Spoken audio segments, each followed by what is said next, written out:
Ceberano. I'm here with Neil Rutherford, who is my casting director, who's cast me for South Pacific, and we're actually here on the set at the Sydney Opera House for South Pacific. And I'd like to ask Neil a few questions about his upcoming book. It's called Musical Theatre, Casting and Auditions, and I think it's like the holy grail to any actor who wants to know more about how to be cast and in what way they should be better prepared. So Neil, you're a top international casting director. You have this new book and you're about to travel in and around the world delivering it. But first of all, I want to find out where it all first started. Well, I was in musical theatre when I was a kid. I was the lump of a pregnant nun in The Sound of Music, apparently. So that's where it all started, and then got the vibe. Then did lots of. I was in Carousel when I was 5 or something, and all of those musical theatre things. My mum and dad were amateur dramatics fans, so they did loads of shows, and it was whenever they brought the costumes home from their show, I'd always try on all their costumes and stuff. So it was it's been in my blood since that high. So you went to school to Middlesex University instead of going to a dramatic college. What was the reason for that?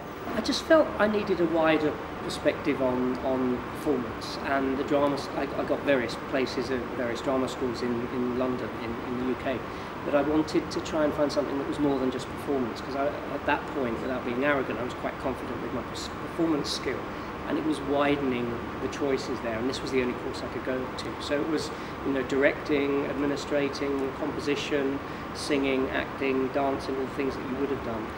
So it was really just giving me the widest perspective possible, and then that's followed through in my life throughout since. So it was an amazing course. So following university, you became an actor in the West End, as a director as well, a musical librettist. Tell us a little bit about your experience there.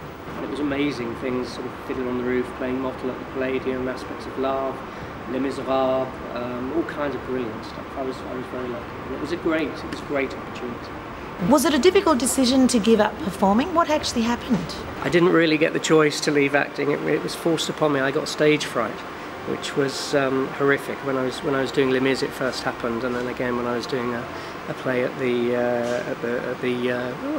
Globe Theatre, when I was doing a play there called Devil is an Ass, and it was a dreadful time because I loved performing, and it was just a sense of, I can't do this anymore, so what can I still give to the profession? So when did the transition happen from acting to casting? Well, that came by fluke. I didn't know I was going to end up in casting, and when I gave up, I was very fortunate when I gave up acting to go and work for English National Opera in the production department, and then from there I went to there was a funny story where an old producer I had worked for was general manager at that time of ATG, and I'd heard that she was looking for an assistant, so I phoned up and said, look, I think I know somebody. Well, she only knew me as an actor, so didn't expect it to be me, and I arranged a coffee for her and this other person and gave a false name, and then of course I turned up for the coffee, and she said, where is he? And I went, well, it's me, take it or leave it. Can you give us some of the highlights of the productions that you've developed there? Patrick Swayze cast in Guys and Dolls, which was an absolute joy. I loved working with him to pieces. It was an amazing experience. And he's not necessarily someone who we would have considered for musical theatre or stage, for that matter. No, I mean, you knew him very well as well as I did, and he comes from a musical background. He started off in musical theatre. He trained as a dancer and then was a hoofer for a long time in musical theatre. So it was really for him a return to his roots, and a very important one as well. Christopher Walken's another example. Christopher Walken, and great, Richard Gere as well. And Richard Gere, Richard Gere was the original Danny in Grease. It's kind of all these key people, and of course they move on. Catherine Zeta-Jones was at English National Opera doing Street Scene with us. It's all very, very different. But Patrick was certainly something I was proud of, and also Keira Knightley. I put Keira Knightley into her debut play in London, and that was an absolute thrill. That was sort of 5 years of chasing her and her agent, waiting for the moment to appear. You mentioned that you are actually fulfilling quite a unique role now, and that is a casting director, but you're also an associative director. Can you tell us a little bit about that? I was directing when I was acting, so that was sort of part and parcel of all of that. I did open air production of Pirates of Penzance and Tell Me on a Sunday and lots of great stuff, and then Mercury Workshop, which was a Stephen Sondheim, Cameron Mackintosh creation. It was basically young writers writing. So I used to direct their final showcase piece every season. So that was a great thing for me also as a writer, to then work with other writers and direct their presentations. So, and that was sort of, we would work with 15-20 writers over that period on probably 10 different shows each year. So that was amazing. Really? Amazing, because actually you are a master of all trades then, and I say that with all due respect to the fact of the work you've put in. You've honed every single craft required to be an expert in the field of musical theatre, actually. I know you're a librettist, you're also a composer. Yeah, well, I think it's, I think it builds us all as people to have lots of ability, and it's very difficult. Well, it's not difficult. It's much easier to stand up in front of your cast, your peers, and say this isn't working, because when you know that, and I can do that in terms of the orchestra, I can do that in terms of the staging, I can do that because I understand that, and I've been there, and I know the stuff. Now that's, in one sense, that's an arrogance, I suppose, but from my head, it's about simply making the product the best it can be.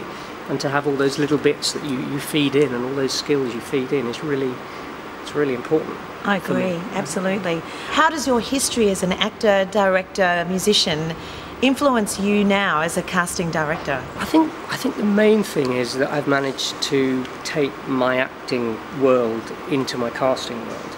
So I completely understand what it is to understand actors when they come into audition. Right from the very first time I meet them, I treat them with the respect of knowing what they're going through, what that audition is about, and the nerves of auditions, and trying to get the best out of an actor. I think I can see quite quickly where they fail and they fall down, and it's my job as casting director with the panel to try and bring the best out of them. And I understand that, having been a performer. I'm not saying you have to be a performer to be a good casting director, that's not it. It's just about using my knowledge of remembering what that experience was like to then try and help bring the best out of the actor in the room. Yeah.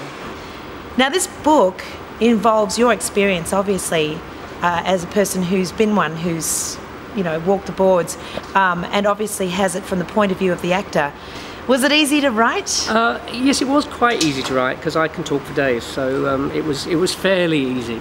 The original, as ever, it's like making a movie. You start with tons of stuff, and then you cut down and edit and hone in and do all those things. So that was no different to what we did. The worst thing I found was sort of the endless proofreading, because my tolerance, my patience is fairly short, and going through endless sort of revisions and all that kind of stuff. But it needs to be done, and it means it's quality at the end, so I hope that's paid off. So. Indeed. And you've had a lot of great people contribute to the book, one of whom is very dear to us, and that's Bartlett Sher. He gave you a preface, which I just think is an incredible contribution to the book. Tell us a bit about that. I asked him to do the foreword, and it was fundamental for me that someone of his sort of genius was able to just set the tone of the book, because he is a genius. He's crazy, but I love him, and his knowledge of and understanding of what actors do and the whole process of theatre is incredible. But also throughout the book, I asked various sort of major international practitioners to put their ideas into the book as well. So it wasn't just my voice; it was lots of other people who were coming in. So people like Jerry Mitchell, Richard Eyre. There's a whole host of really brilliant musical theatre people who knew their stuff. So it wasn't so much as trying to be the auteur of your experience, but instead you were just trying to get the best information. Is that right, from everywhere? Well, yes. I mean, a lot of what they said I'd already covered in the book, but it makes a difference if Richard Eyre says it as opposed to Neil Rutherford says it. So I'll have to wait another 20 years before I get Richard's status. That's the idea. But also, it's nice to reinforce the idea that actually it's not just me, it's not my view. This is the view of all these other people as well. It's really important. What are some of your most memorable auditions?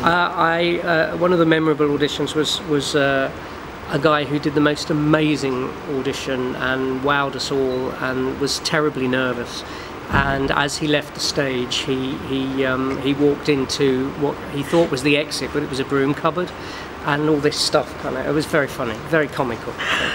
So, what are some of the key elements to a good audition? Well, I think two key things for me in terms of audition preparation is really preparation, the very nature of doing your homework. You know, not just about learning your words. Never come, if you've been sent material, never come into an audition without having learnt it. It's a ridiculous thing for you to do. Never ever. You know, you've got, but then it extends further than that. Your prep. It's about finding out who the team are.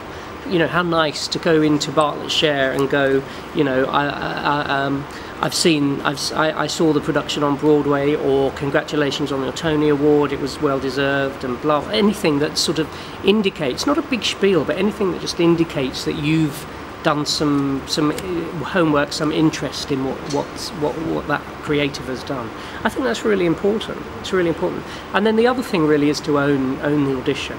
So many people, you know, they get preoccupied with them. There's a great quote in the book that Bart gives about an actor he knows that as soon as he's done his audition, he spits on the floor and forgets it, and that's out the way, you know. Well, I don't advise spitting on the floor, that's not particularly pleasant, but I do think there's something about you being in the room, being in the moment, and once you've finished, let it go. You know, you don't need to do anymore. Brilliant. The biggest thing I always say to people, which is where the nerve thing comes from in terms of why they're so nervous, is that they think the panel are there to judge them in a negative way. Well, we're there to judge you in a positive way. We don't want to sit through 60 auditions in a day and nobody's any good, and at the end of the day we look down our sheet of paper and there's nobody to bring back. We want people to be fantastic, and that's a really fundamental thing for an actor to remember, that the panel, more than anything else, the panel want to come away with choices rather than have nobody there. So we are absolutely on your side. That goes across the panel, but particularly the casting director. Well, thank you, Neil. Thank you very much. Congratulations on your book. I think it's amazing. It's like the holy grail for actors. And I look forward to having you spend more time here in Australia. Thanks, Kate. I'm loving it here. Thank you. Well, there you go. So that's Neil. That's his story. I'm sure we'll get to see more of him in Australia. But in the meantime, go out and buy his book. I think it's an absolute winner.